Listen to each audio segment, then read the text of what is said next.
Vamos ajeitar aqui. Ajeitar a câmera. Boa noite, pessoal. Tudo certo?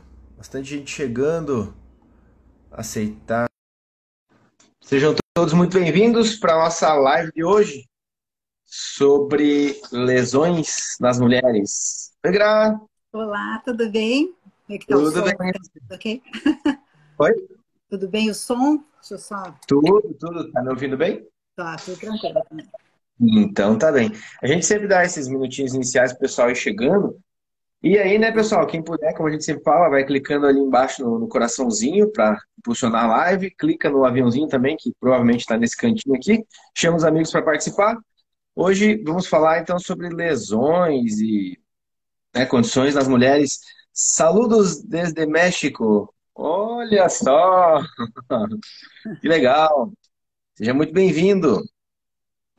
E, e aí, com a participação da Gra, fisioterapeuta, depois vou pedir para a Gra se apresentar, né? Sim. E já tem uma boa experiência também na área, né, Gra?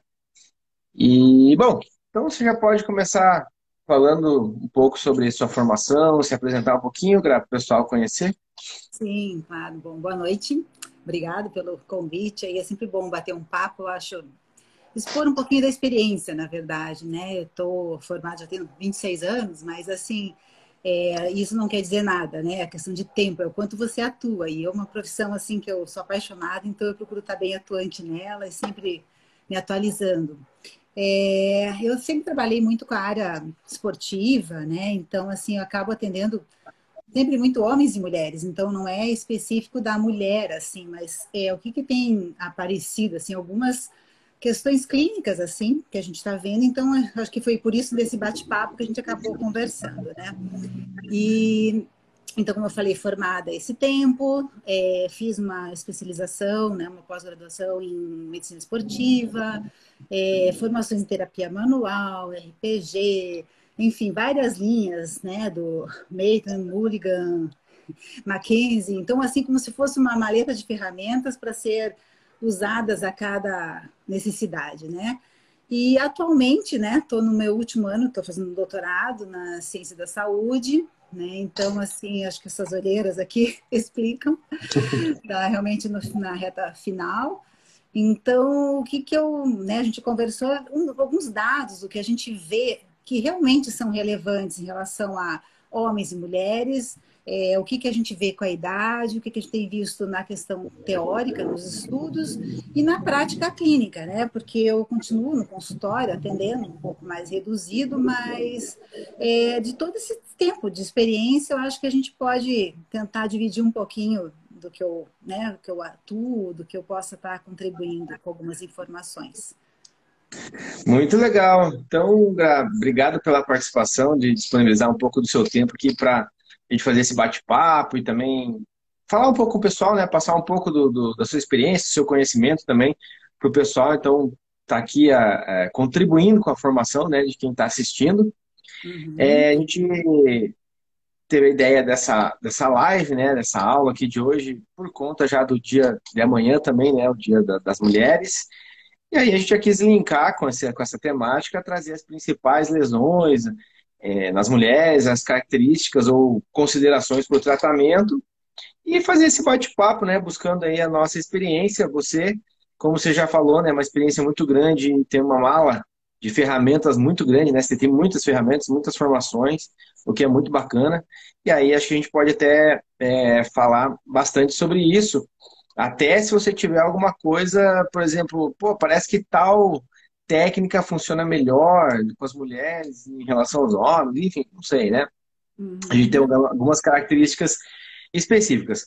Mas para começar agora, o pessoal está chegando, então só lembrando, pessoal, vão clicando aí no coraçãozinho para ajudar a impulsionar a live e se puder, clica no aviãozinho, chama a galera para participar.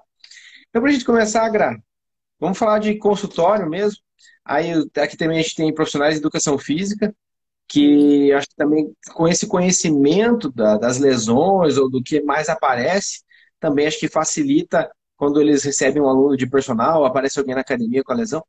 Mas falando então principalmente de consultório, Da sua experiência, o que que você mais atendeu, assim, lesão mais frequente nas mulheres, né?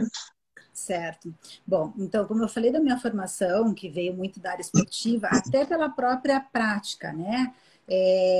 Parece até loucura, mas assim, eu tenho uma formação completa no balé clássico, né? E eu sempre fui a bailarina fazendo alguma coisa, né? Então, assim, eu nunca fiz triatlon, era uma bailarina fazendo triatlon, a bailarina fazendo Muay Thai, então, assim, sempre foi nessa pegada. Mas o primeiro esporte que eu comecei a atender, a trabalhar, foi no tênis, né? Então, o pessoal do tênis.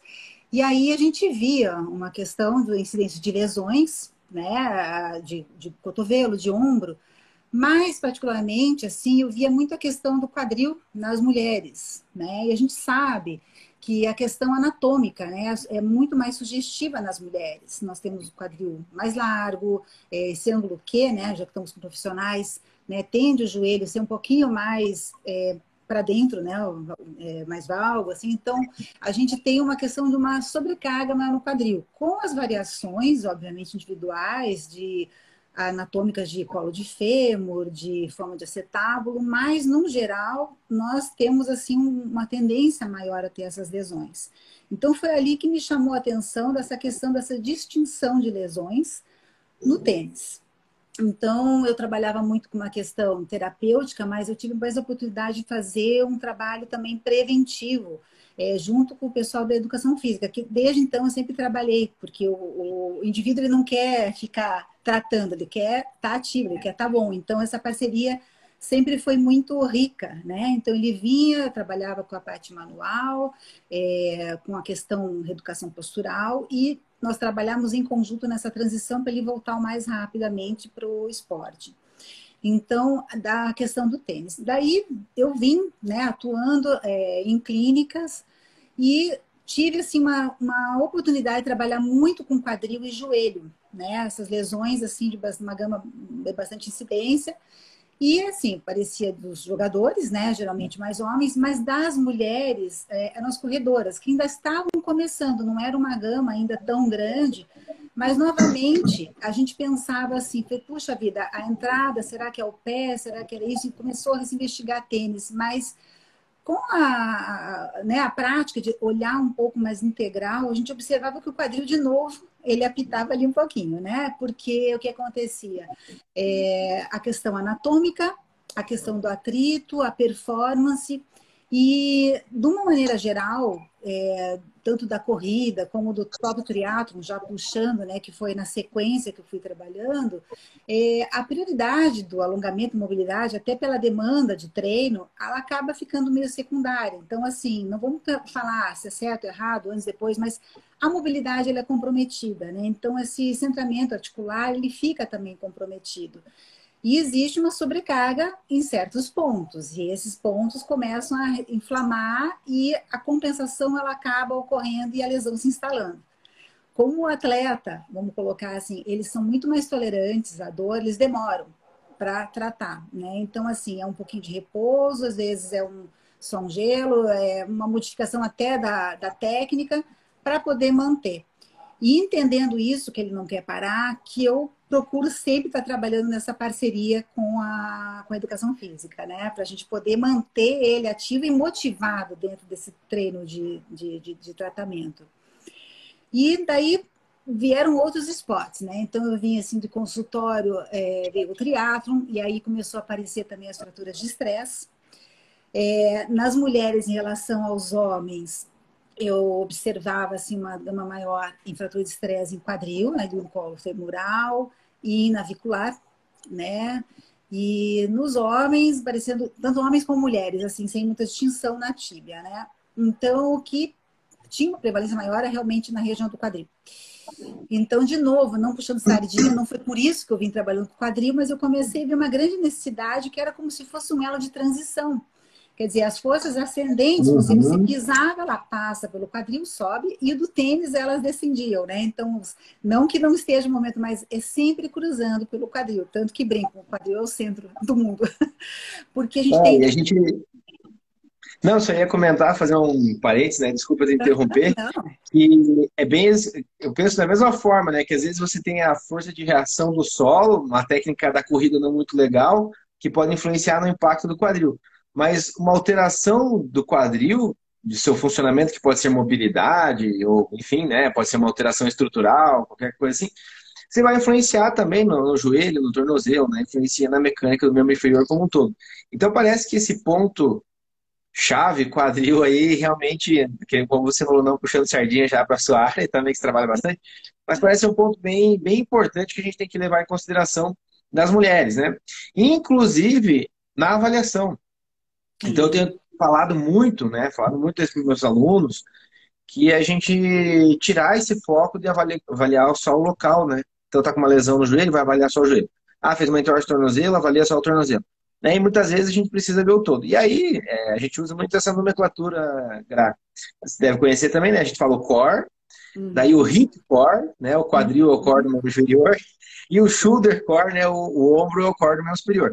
Então, se a gente levar atenção para essas três regiões, aí a gente já consegue facilitar algumas coisas. Então, eu dou isso, que é como se fosse um caminho para eles, tipo, na dúvida, dá uma olhada para esses três primeiro, hein, né? Então, acho que essa importância é muito grande do quadril mesmo, né?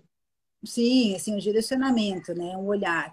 É, lógico, as particularidades, assim, de cada um, né? É difícil você estimar isso, é uma gama, assim, às vezes, de experiência mesmo, mas eu acho que essa troca, né? Ela é sempre importante, a gente sempre está aprendendo com o próprio paciente, inclusive, né? Ele, às vezes, fala, eu Uhum. sinto esse lado um pouco mais preso, uma dor, ele vai te dando, muitas vezes, o caminho das pedras, né? Então, você tem que estar muito atento na hora que você falou de avaliar, ao que ele te diz, ele te reporta muita coisa importante. Então, essa parte da anamnese, de ouvir história, nós, como fisioterapeutas, sessões, é muito importante estar ouvindo e percebendo esse paciente, o que ele fez, o que piora, o que melhora. E isso a gente está falando de atletas, mas principalmente as pessoas mais, vamos dizer assim, não digo inativas, ou que fazem um pouco de atividade, mas vamos considerar as pessoas mais de casa, né? Indivíduos assim do dia a dia, mesmo que vai para academia de vez em quando, assim, não é nada de performance.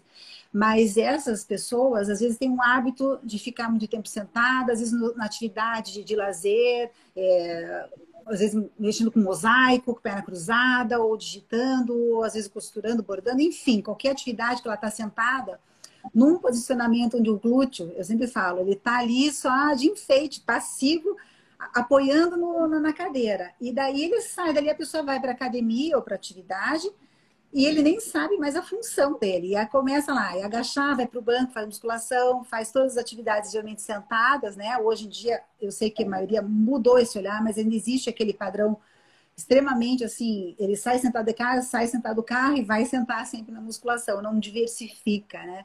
Então ele perde a chance de estar trabalhando uma musculatura de extrema importância, né? E aí começa a dizer, puxa, eu faço atividade realmente bem orientada, tudo certo.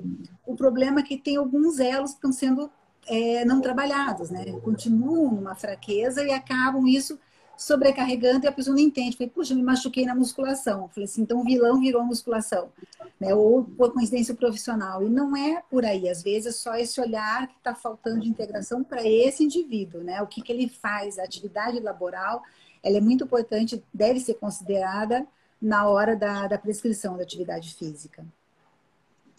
E aí, por essa questão do quadril que a gente está falando, essa questão anatômica, a característica anatômica das mulheres, é que a gente vê as lesões mais comuns. Acredito, eu, pelo que eu leio também, são essas que eu vou citar agora. Então, a gente tem a bursite trocantérica, né, Isso. quando a mulher tem um fêmur mais, uma coxa mais vara, né, e o joelho mais valgo, o quadril mais largo, então você tem um trocânter maior pressionando, você pode ter a síndrome do ressalto externo do quadril, o glúteo médio raspando no trocânter, você pode ter lá a tendinite do glúteo médio, você tem a síndrome do trato iliotibial também, parece que até em corredoras, não sei se você tem essa Corredor. experiência, mas Sim. parece que quem corre também acomete mais as mulheres, né?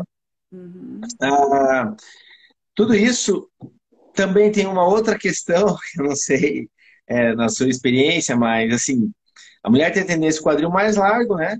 Aí a gente tem um ângulo que é maior, um valgo maior, e aí tem a questão do salto, né? Que o salto alto, que pode ainda causar um encurtamento da face plantar, causar uma pisada mais supinada ali, e aí você tem um fêmur rodado internamente, com a pisada supinada, você vai ter uma tíbia querendo rodar externamente. Então você tem um estresse ali na tíbia, um estresse de torção no joelho.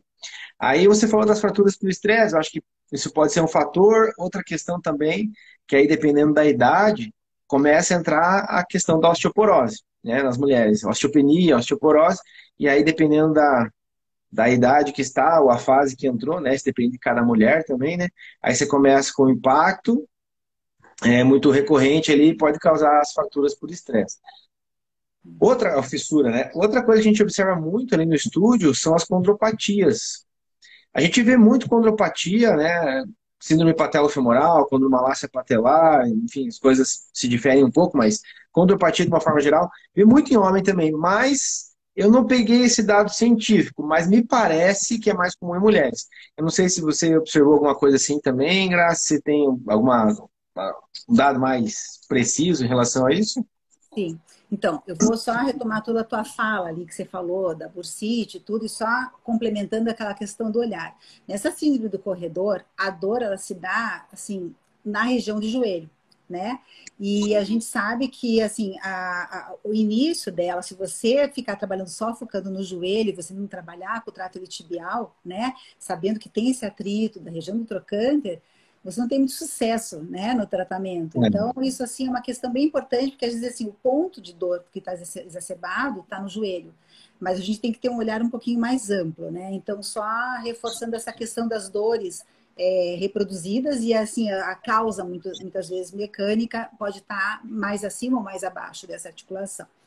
Em relação à osteoporose, osteopenia, ela, assim, tem uma relação direta, assim, que vai ocorrendo com a idade, porém, isso não é exclusividade só dos velhinhos, né? E não é só a questão das mulheres quando vão entrar na menopausa, isso acontece no atleta, né? Que é aquela síndrome da tríade do atleta.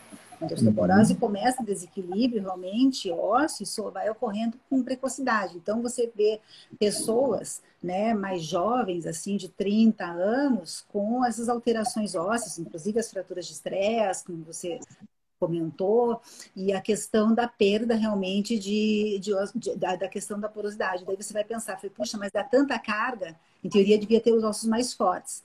Mas existe uma questão, um déficit nutricional, que é toda uma questão metabólica, e você começa a ter uma perda dessa absorção. E o contrário também, né? Que assim, só para fechar essa questão óssea, o excesso da atividade, né? Existe uma lei de ação e reação, né? A lei de Wolff, que você vai criar, às vezes, osteófitos, que seria aquelas lesões que a gente vai chamar depois, né? Dos impactos, dos calos ósseos que vão ocorrendo, certas características mais nas mulheres, certas características mais no homem. Então, existem algumas particularidades, né? Mistas também, que vão ocorrendo. A questão do salto alto é onde aparece muitas vezes essa fratura do navicular, junto com alguns neuromas, né, assim, outras particularidades, que está mais presente nas mulheres, né, o neuroma de Morton pelo salto alto, mais prevalente, porque os homens têm, mas hoje em dia está um pouco mais descolado, aquela questão da formalidade do sapato mais rígido, né? As pessoas já estão pensando mais nisso, mas das mulheres, o salto alto, mais confortável, Não ele tem abandona. uma questão mecânica que você coloca a carga, né? Ele pode ser o comfort, mas só a mulher sabe se está realmente comfort, né? Por muitas horas. E aí entra toda essa questão, realmente, como é que está essa mobilidade? Porque se ela usa diariamente esse salto, faz realmente esse revezamento na região da face, sobrecarga, e não faz vamos dizer assim, um balanço disso tudo, de alongar, de pensar numa mobilidade, ela vai realmente fazendo uma descompensação de equilíbrio de toda a articulação.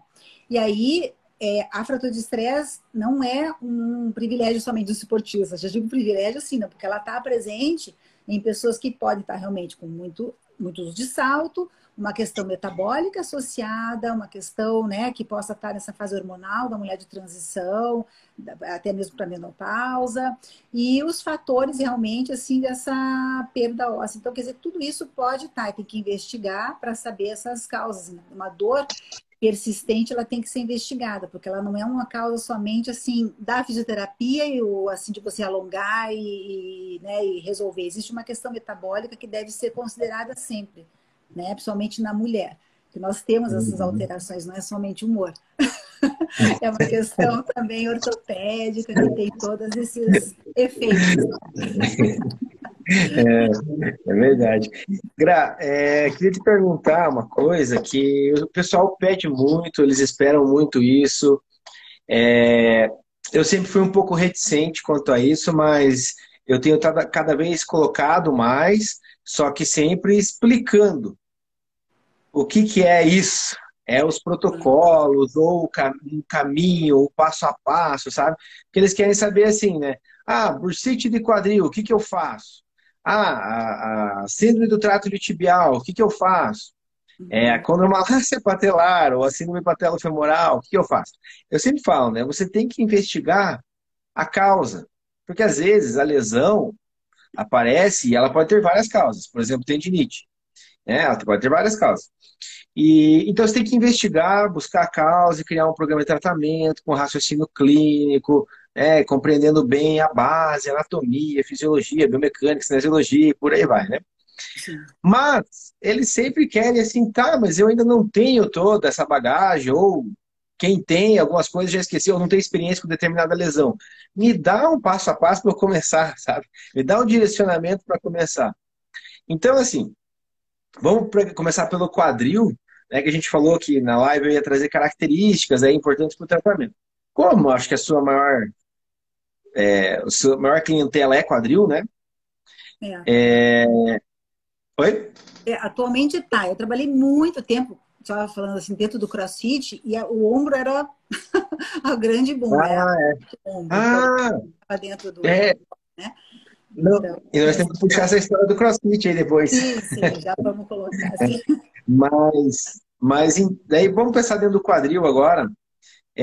Não sei qual que é a que você mais encontrava, se era um impacto femoroacetabular, que daí tem várias lesões ali dentro, né? As alterações estruturais, lesão labral, enfim. Ou se você quiser comentar ali sobre bursite, tendinite glúteo médio, o que que você parecia mais? E dá um exemplo de um tratamento que você realizava, para que a gente consiga deixar claro para quem está nos assistindo que não adianta seguir o que você está falando, assim, seguir igual, exatamente igual, mas que já é para eles terem uma ideia, como a gente faz estudos de caso, né? Então, para ter uma ideia, e aí vocês vão lá, vão avaliar o cliente de vocês, o paciente de vocês, e vão buscar uma estratégia, mas vocês já têm um direcionamento, que é o que a gente faz buscando os artigos, muitas vezes, né? Pega o artigo científico, vou olhar lá, comparar um grupo com outro, que técnico for mais eficiente, que protocolo for mais eficiente, mas claro que na prática eu vou adaptar e avaliar no paciente e direcionar aquele melhor tratamento.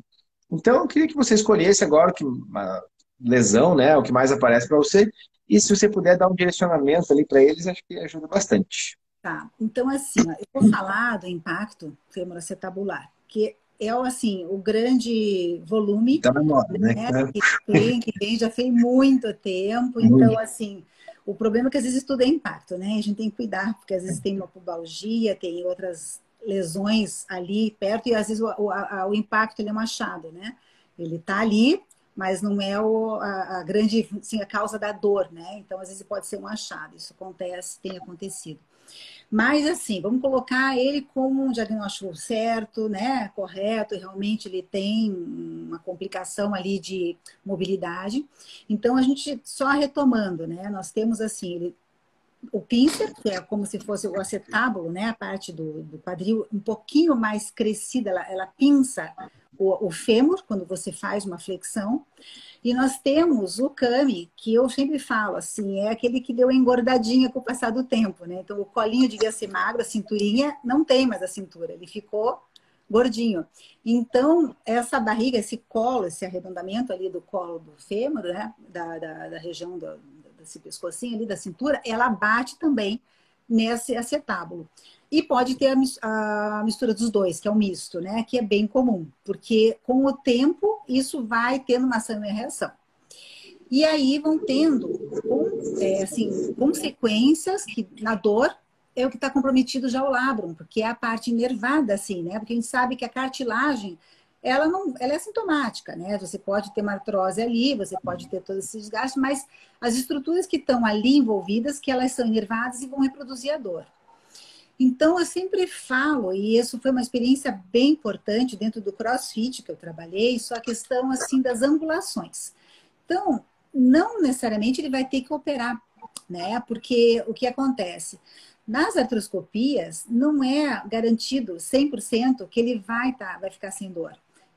Por quê? Porque exatamente não se sabe se a causa exatamente é você liberar aquela articulação. Você vai tendo comprometimentos, às vezes na região da porção reflexa do reto, um espessamento de outras estruturas, e isso às vezes até é mexido, mas não diminui totalmente a dor. Então, normalmente, esses pacientes acabam vindo comigo para a gente trabalhar um pouquinho do reequilíbrio. Como eu falei, eu trabalho junto com quem ele já faz atividade e faço algumas recomendações. Quase que um pedido de joelhos, mas assim, para não agachar mais que os 90 graus. Quer dizer, não fazer o full, na verdade, trabalhar realmente. Tem várias formas, né? Vocês da educação física, isométrico, trabalhar excêntrico, trabalhar carga, mexer com carga, com velocidade. Existe um trabalho muito rico, muito amplo para ser trabalhado e você preserva aquela articulação, né? Não fazer a cadeira adutora e abdutora, por quê? Porque a questão, estou falando de impacto, né?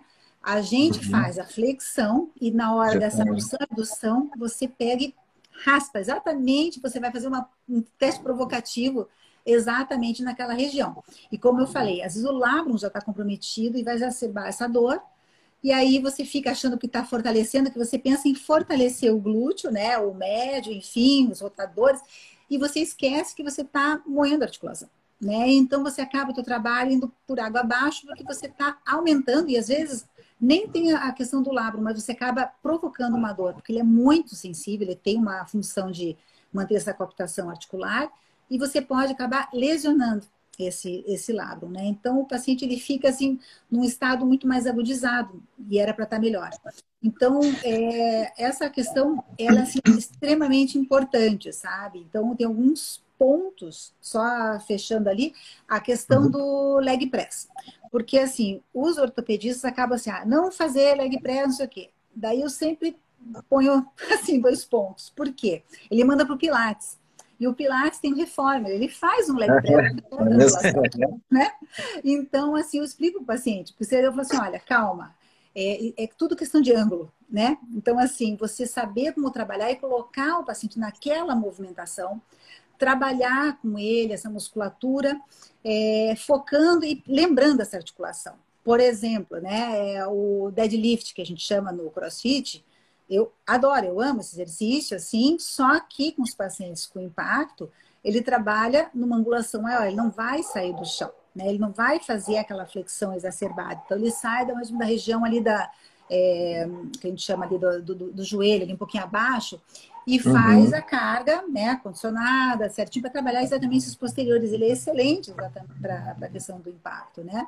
Mas tudo é uma questão de você angular. Então, às vezes, você vira o paciente numa outra posicionamento, você está um exercício que ele prescreveu e, ao mesmo tempo, ele proibiu. Quer dizer, a gente tem que orientar isso para o paciente e os profissionais têm que entender isso. Senão você vai botando X em tudo, daqui a pouco ele não vai ao banheiro, não entra no carro, porque ele não pode agachar. Então, a gente tem que ter um cuidado exatamente para orientar o que está acontecendo, que você não vai fazer um agachamento a fundo com carga, porque o momento está intraarticular, né? Não vai estar mais na questão muscular no ventre. Então, sensacional, Gra. Né? Obrigado muito pelo nossa, sensacional esse raciocínio. Eu queria que o pessoal tivesse prestado muita atenção. Eu vou recortar isso aqui depois e vou postar só essa parte. Porque assim, ó, eu falo muito isso, muito, muito. E as pessoas ainda procuram métodos para tratar determinadas coisas. Não é o método, é o teu raciocínio clínico. Não pode fazer leg press, então vai fazer pilates. Sensacional o exemplo, né? Não sei se ficou claro para todo mundo. Pessoal, não importa se você vai fazer musculação, RPG ou pilates. É claro que cada método tem a sua facilidade para determinada condição. Mas se você souber anatomia, biomecânica, cinesiologia, fisiologia, você vai na casa do paciente com resistência manual, às vezes você consegue resolver muita coisa, né? Então isso foi muito legal um comentário que eu queria fazer. Outro comentário, pessoal da educação física ali, de novo, conhecimento de base, né? A gente tem umas críticas aí dizendo que agachamento é exercício mais completo, que não adianta fazer elevação pélvica, que não pega glúteo, que não sei o que lá, sei o que lá. A gente tem vários estudos eletromiográficos mostrando que sim, você consegue com o hip thrust, né? Ou com a elevação pélvica. E é uma possibilidade que você vai realizar a extensão de quadril. Você não vai para flexão no agachamento para depois. Então você vai ter um impacto lá. Então não se pode falar isso, pessoal, que você deve. Ah, não se deve fazer esse exercício e excluir o exercício. Mas se você tem uma condição onde não consegue fazer agachamento, você vai para o hip thrust, né? Então é uma coisa assim que o pessoal quer coisas absolutas. Então é muito legal mesmo essa ideia. E tinha mais uma coisa que eu ia comentar que você falou, enfim, chegou até me fugiu. Eu fiquei muito contente ali com a questão do Pilates ali. Sim, e eu estava colocando, eu tenho formação no Pilates, tá? Tenho a Então, assim, formação, então, assim, uso, e só um parênteses que tem pacientes que chegam e falam, puxa, eu machuquei no Pilates, o meu consultório, ele não é de Pilates, é um consultório que eu tenho equipamento, que eu utilizo para reabilitação muito, de quadril, na angulação, né? Mas eles já chegam assim, olha, me machuquei no Pilates. Ele chega lá olhando e fala, não se preocupe, o seu problema não é o Pilates, é a forma, o tipo de exercício. Então, assim, o Pilates não é ruim, a yoga não é ruim. Agora, como ele é feito para aquela situação, a gente está tratando uma lesão. A gente não está performático, né? Então, não adianta eu falar para ele fazer vamos dizer assim, uma cambalotinha lá no Pilates e ele tá com o ombro machucado. Quer dizer, então, assim, é questão do raciocínio em cima do que ele se apresenta para você e você limitar e ganhando isso, né? Assim, consistentemente, né? A musculatura. e assim, pessoal, uma coisa que eu batalho muito, a Gra sabe, né, dos 4 anos junto ao Crefito, a gente lutando pela valorização da profissão. A gente vai conseguir valorizar a profissão, esse é um dos passos, né? Quando você mostrar para o seu paciente, para o seu aluno, que não é o método. Então, por exemplo, o médico manda fazer pilates. Você tem que explicar para ele que não é o método, né? É, então, assim, a Gra comentou ali que ela tem o pilates, mas ela tem várias ferramentas. Então, para mim, às vezes chegam assim, você faz liberação miofascial? Depende. Depende do que você precisa, porque talvez você não precise fazer. Não é porque está na moda, ou porque alguém falou para você, ou porque, sei lá, veio com a indicação, talvez, do médico. Às vezes nos cursos me perguntam, quanto que você cobra uma sessão de liberação miofascial? Eu não vendo sessão de liberação miofascial. Não estou dizendo que você não precisa, você não vai fazer isso. Você quer fazer, você faz. Você pode vender lá também o pacote de pilates, enfim, cada um, né?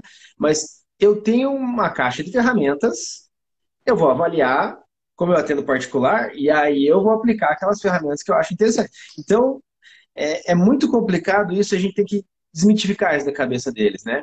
Porque, não, já me machuquei no Pilates. Não, então não vou fazer mais, né? Não. Conceito, né? Daí, assim, que isso vira um vilão.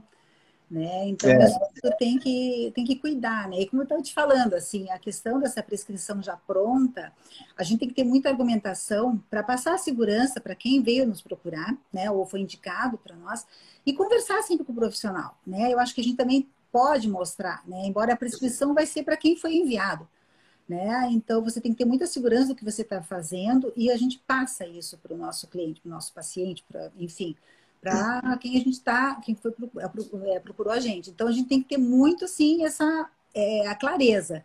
E quando a gente não tem a clareza, a gente retorna ao profissional que indicou ou realmente vai buscar conhecimento, né?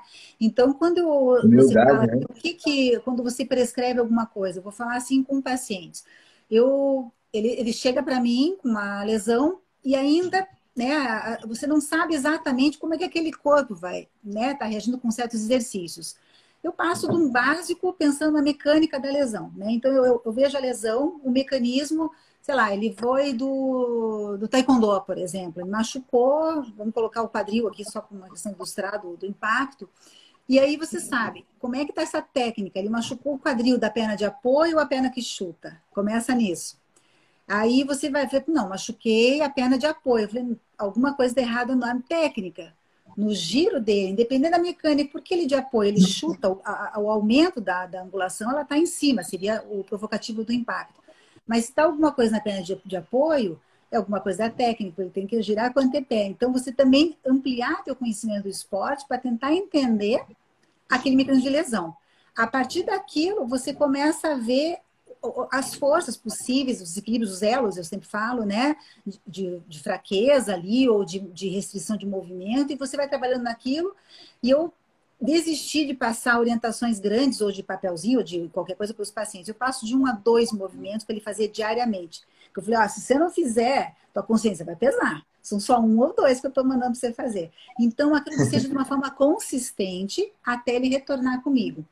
E aí, dependendo, eu vou precisar dele 1 vez por semana, se ele for uma pessoa mais ativa, mais disciplinado, 2 a 3 vezes. Eu não faço aquela fisioterapia diária, de aparelho, aquela coisa, né? Não que eu não use o ultrassom, mas assim, tudo é um complemento, uma necessidade para uma ocasião ali, né? Então, terapia manual, que nem o RPG, quando eu fiz a formação, né? Só colocando, acho que até pessoas para siso estavam usando, entendeu? Tô com dor no siso, faz RPG. Fica muito assim, né? É péssimo isso, é horrível até. Eu falei, meu Deus do céu, não serve para isso. Então, você ter o discernimento da tua técnica que você aprendeu como um recurso para aquele paciente. Então, você olhar, entender o que ele é, quem ele é, como ele, né, ele vem, a atividade laboral que ele tem. Quer dizer, se pega um paciente que passa um dia inteiro num centro cirúrgico com rádio, fazendo aquele colete de chumbo o dia inteiro, e aquele que ficou sentado o dia inteiro digitando. Quer dizer, são 2 pessoas distintas que vão vir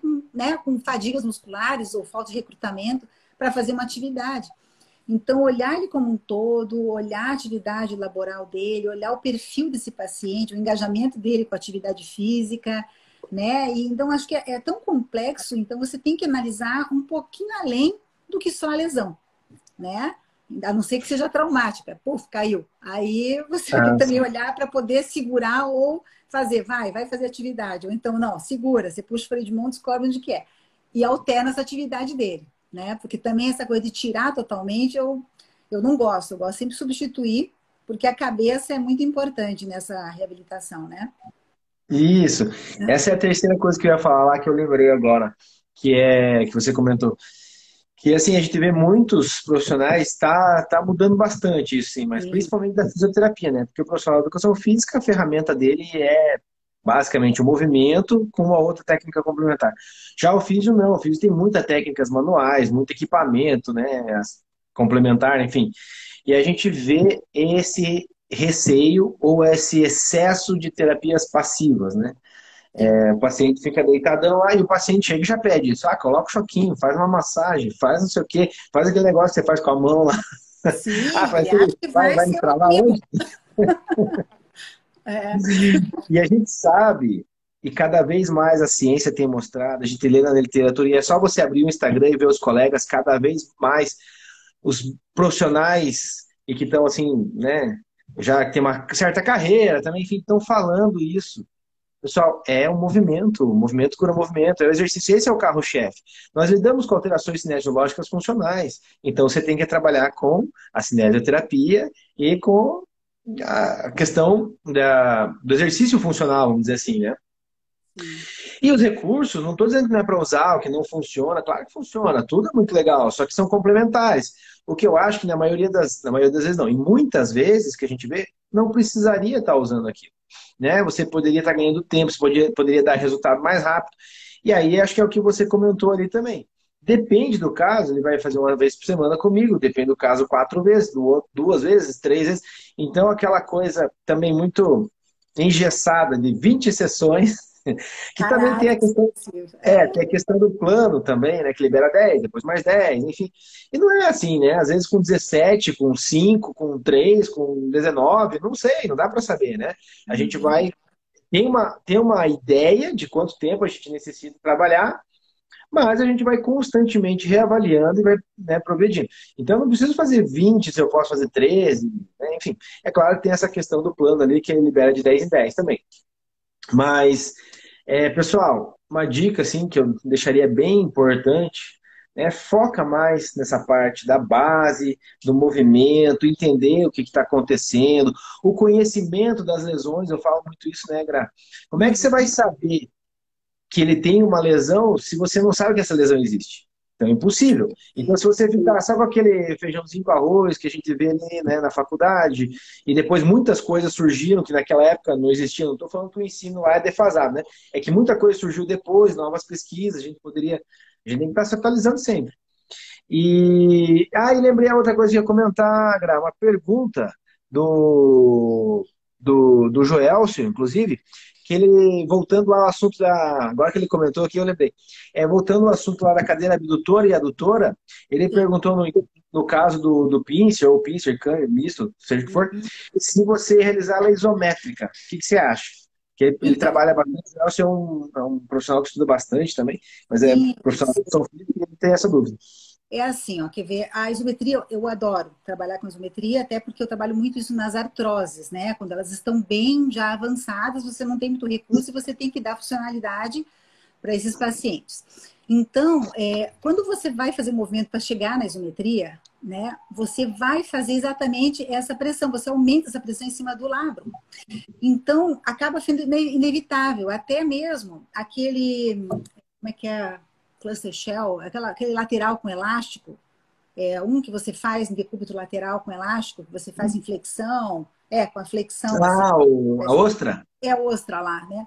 Então, Uhum. esse cai na mesma seara, porque você está É. na flexão e você está fazendo exatamente esses alinhamentos, daí a força, né, desses alinhamentos em cima ali do labro. E o labro é uma estrutura, se você olhar, a função dele é um menisco, vamos dizer assim, mas extremamente sensível. Se você colocar essa carga e fazer esse movimento, porque existe uma estrutura óssea já avantajada ali, já existe uma compressão, então você fazendo aquele movimento onde você faz essa aproximação, você acaba fazendo realmente um desgaste, uma lesão, acentuar essa lesão do labro. Então, realmente, eu não recomendo, mesmo isométrico. Existem outras formas de você trabalhar, inúmeras, na verdade, que você recruta essa musculatura e você tem muito mais, assim, até num contexto de marcha, muito mais resposta do que trabalhar, às vezes, isolado, muito segmentado. Você trabalhando, por exemplo, um deadlift unilateral, enfim, no seu nome que alguns possam estar colocando, você Uhum. trabalha muito esse glúteo médio, ou então começar, que eu falo, né, o Flamingo ali, ficar só fazendo um Trendelenburg, trabalhando no início só Uhum. esse movimento, ou trabalhando né, uma extensão, trabalhando um movimento de tronco. Existem muitas formas de você estar recrutando essa funcionalidade. Então, eu acho assim, duvidoso assim, a eficiência para você, o custo disso, em relação a uma lesão que você pode gerar ali. Então, existem muitos recursos de exercício, daquele que a gente fez até, né, Bruno, Trilho Maps lá, que ele tem uma ampla, uma gama de exercícios que você recruta essa musculatura tridimensionalmente e você acaba realmente, assim, trazendo essa musculatura numa funcionalidade melhor. Porque eu, né, como sou físio, eu quero o paciente funcional. A educação física é o lindo, que vai querer ele forte, performático, né? Então, assim, para mim é isso. Então, eu não consigo trabalhar onde eu possa dar o risco de aumentar essa lesão, entendeu? Por isso que nós fisioterapeutas somos os chatos, assim, não, essa angulação não é É. legal, não é, porque eu não consigo tirar esse olhar, esse raio-x, né, dessa articulação. Isso é É, muito e presente, né? eu penso muito também na posição que a gente vai colocar e dependendo da posição que a gente está, o músculo ele exerce uma função diferente ali, né? Ou acontece um movimento diferente. Então, não sei, talvez você ali em flexão, né? Você trabalhando o glúteo médio, então você já está em flexão. E Uhum. ainda ativando o glúteo médio trocânter para a crista ilíaca, né? Ele tende a fazer uma coaptação ali. Se você tiver em posição neutra do quadril, acho que talvez o risco é bem menor de impacto. Então, mesmo Eu em penso assim, isometria, o você está. custo-benefício, você ganhar um pouquinho da força de glúteo médio, moendo o labro, entendeu? Então, é essa, assim, o raciocínio. Não acho, assim, que vale a pena o risco, entende? E eu tenho um artigo sobre. Pô, já é um artigo meio antiguinho, até 2007, acho. Exercícios terapêuticos comuns e a ativação de glúteos, né? Então, o que Uhum, maior teve ativação do glúteo médio é que daí, não, como era terapêutico, não tinha cadeira abdutora. Maior ativação do glúteo médio é deitado de lado, o sideline uhum. abduction, que eles falaram. E o que mais tinha a ativação juntos, né, concomitante de glúteo médio e glúteo máximo, não é a maior ativação do glúteo médio, mas ganhou de glúteo máximo. E somando os dois, então esse ficou em primeiro. É o agachamento unipodal. Agachamento Uhum, unipodal, que é próximo do deadlift unipodal também, que eu adoro exercício, eu uso muito, você acabou de comentar. Então, eu acho uma estratégia muito legal também. E aí uhum. a gente traz algumas coisas que talvez o pessoal, pô, mas é unipodal, o equilíbrio não vai ser pior, não sei o quê. Talvez você fazer uma preparação para chegar lá também, né? Em termos de equilíbrio, avaliar. O búlgaro também é muito legal, Joel. A questão do búlgaro é que você vai ter aquela flexão. Então, se fosse o deadlift, você não flexiona tanto o quadril, né? O agachamento unipodal você vai flexionar mais. E o búlgaro também você vai flexionar mais, né? Então o búlgaro Uhum. pega muito, glúteo máximo, mas tem aquele nível de flexão ali do quadril maior, né? Você falou desse só lateral, Bruno, só complementando, que é bem interessante, assim, com aquela questão da funcionalidade, dos exercícios funcionais. Você colocar o paciente em lateral e pedir para ele fazer uma plantidorse isométrico, que nem o colega falou do isometria, você coloca uma perturbação externa, às vezes uma resistência, pedir para ele empurrar alguma coisa na parede, colocar eventualmente qualquer borrachinha, qualquer coisa que você pode resistência, ou somente ele. Só essa perturbação externa, ele te recruta muito mais essa estabilidade interna do quadril. Então, é bem interessante, às vezes, que é um exercício simples, né? Você praticamente queima ali o fibular, mas, assim, a solicitação por essa movimentação de tornozelo é bem interessante. Assim, dá uma resposta, assim, foi, nossa, mas exercício tão bobinho. Mas ele te traz uma ativação dentro dessa perturbação externa de tornozelo, vamos dizer assim, né? Então, só Oh, para muito legal, muito pensar um legal. pouco, assim, além. Eu penso também nessas ativações, pensando quando você quer a musculatura, recrutar ela com a função estabilizadora. Aliás, eu comentei hoje no grupo do Telegram a diferença de ação e função muscular, né?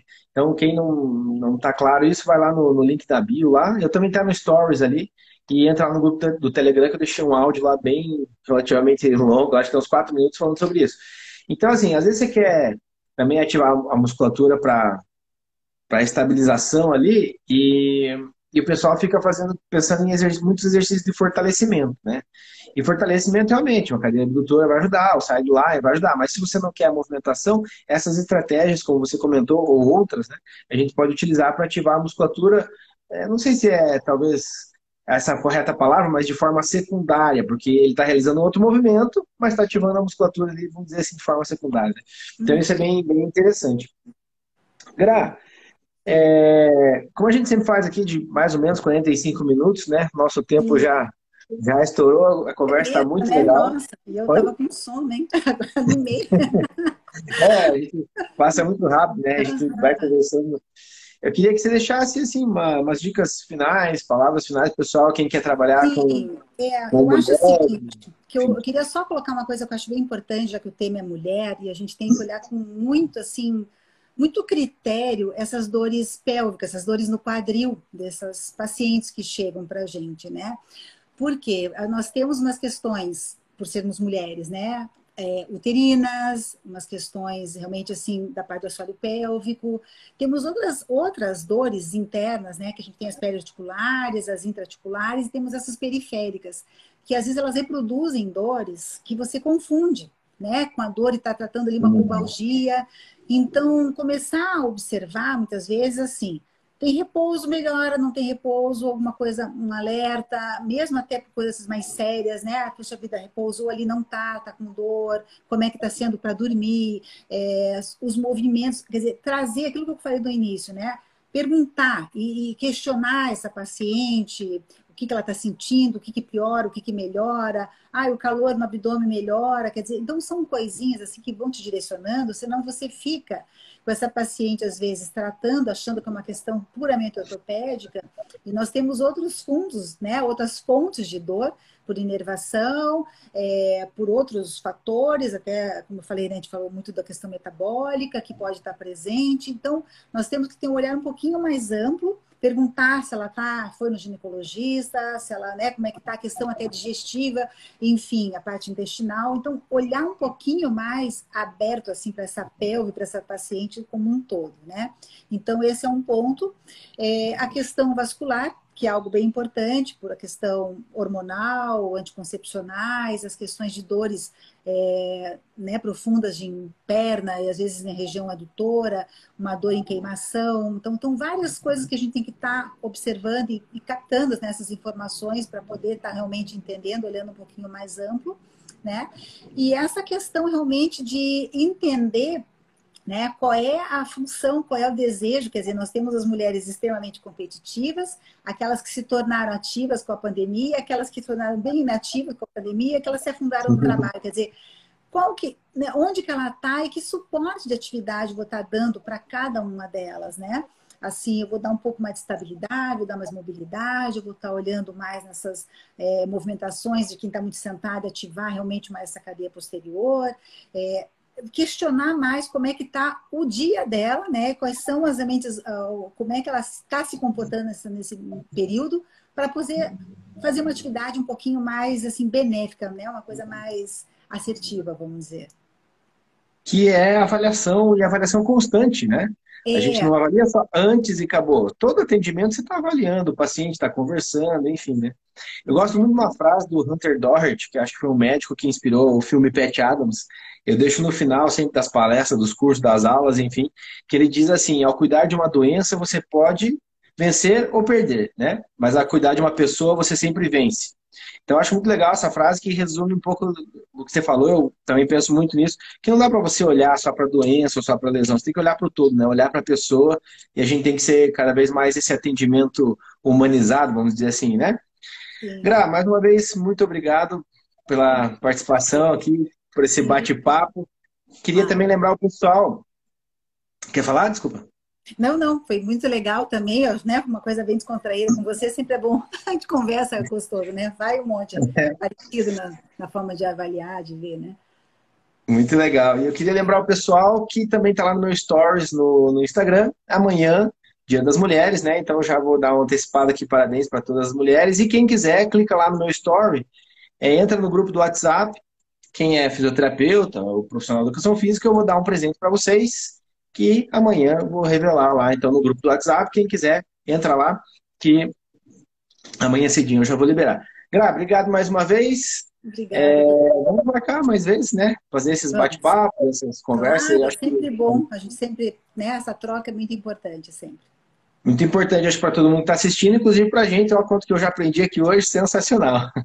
Sim, que legal. Obrigado, Jasper. Parabéns. Pessoal, boa semana a todos. Nos vemos segunda que vem, às 8h30. Tchau! Ok. Tchau, tchau. Até. Até.